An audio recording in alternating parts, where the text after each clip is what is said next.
Assalamualaikum warahmatullahi wabarakatuh. Perkenalkan, saya Indira Khairunisa dengan NIM 1730714141039, Program Studi Kimia Universitas Negeri Yogyakarta. Pada kesempatan ini, saya akan menjelaskan mengenai material titanium. Material adalah sesuatu yang disusun atau dibuat oleh bahan tertentu.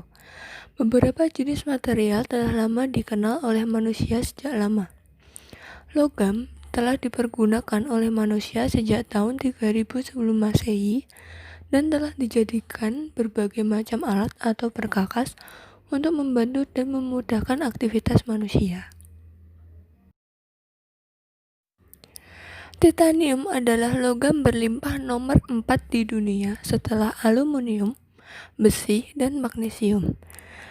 Titanium juga merupakan elemen yang berlimpah ke-9 dengan mencakup 0,63% pada kerak bumi. Titanium adalah unsur logam dalam kelompok 4B dengan nomor atom 22 dengan lambang Ti. Titanium memiliki berat atom sebesar 47,9 dengan valensi nomor 2, 3, dan 4 serta nilai kekerasan Fisher sebesar 80-100 dan memiliki 5 isotop serta tahan terhadap korosi air laut. Titanium umumnya berbentuk padat dan berwarna putih keperakan. Titanium murni dapat larut dalam larutan asam pekat, misalnya asam sulfat, tetapi tidak larut dalam air. Logam titanium sangat rapuh pada suhu rendah, tetapi dapat ditempa dan dibentuk ketika sedikit dipanaskan. Titanium dapat terbakar di udara pada suhu 610 derajat Celcius dan membentuk titanium dioksida, serta terbakar dalam nitrogen pada suhu 800 derajat Celcius dan membentuk natrium trinida. Selanjutnya, jenis logam titanium. Yang pertama ada strip, kemudian slab, kemudian billet, kemudian spong, kemudian tube, dan terakhir plate. Selanjutnya, mengapa titanium termasuk dalam golongan material?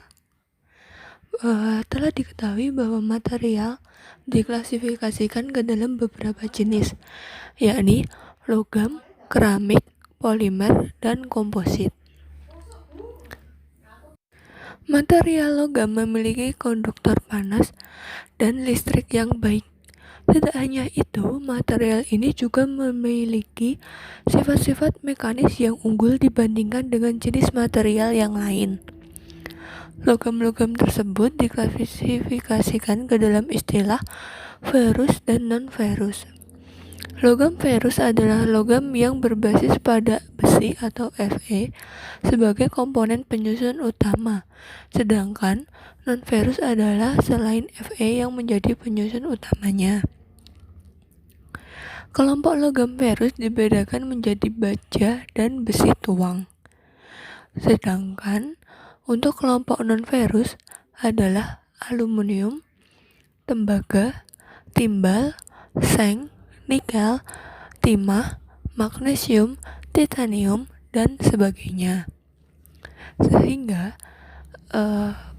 dengan penjelasan tersebut dapat disimpulkan bahwa titanium termasuk pada material. Selanjutnya, pemetaan dari klasifikasi material dapat dilihat pada slide berikut.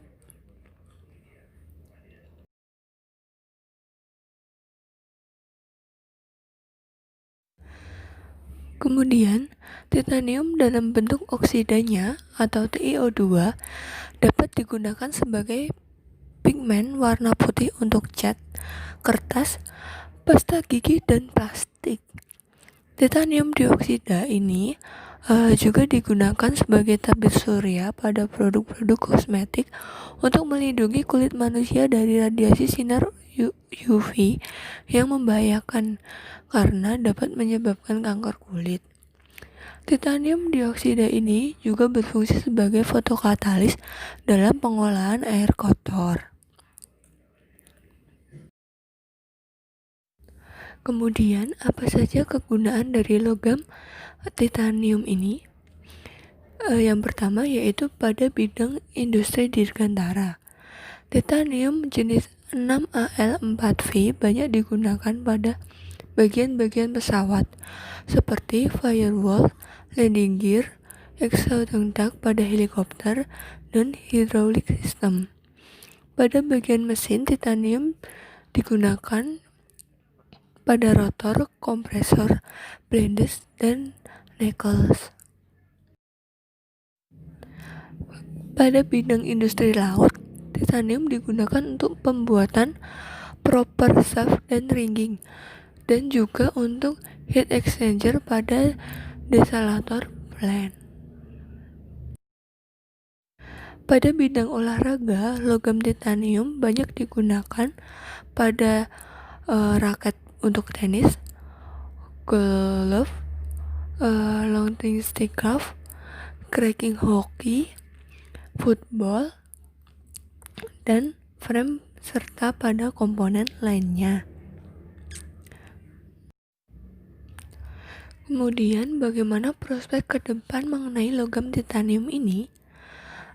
Sebenarnya logam titanium ini memiliki sifat yang istimewa untuk diaplikasikan pada bidang medis, yaitu memiliki sifat biokompatibel, yang artinya logam titanium ini dapat diterima oleh tubuh jika dipasangkan di dalam tubuh dan tidak menyebabkan inflamasi. Karena memiliki sifat yang istimewa ini, maka titanium dapat dijadikan sebagai implan pada proses penyembuhan tulang yang patah dan dapat dimanfaatkan sebagai pemasangan gigi palsu yang menggunakan logam titanium pada akarnya. Dengan sifat yang istimewa tadi, diharapkan ke depan logam titanium ini dapat lebih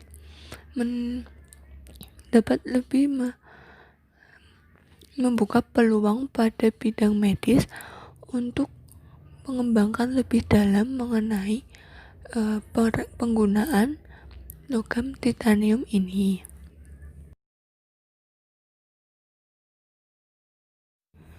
Sekian yang dapat saya sampaikan, semoga dapat bermanfaat, dan mohon maaf masih banyak kekurangan yang pada presentasi yang saya tampilkan pada kesempatan ini. Akhirul kalam, wassalamualaikum warahmatullahi wabarakatuh.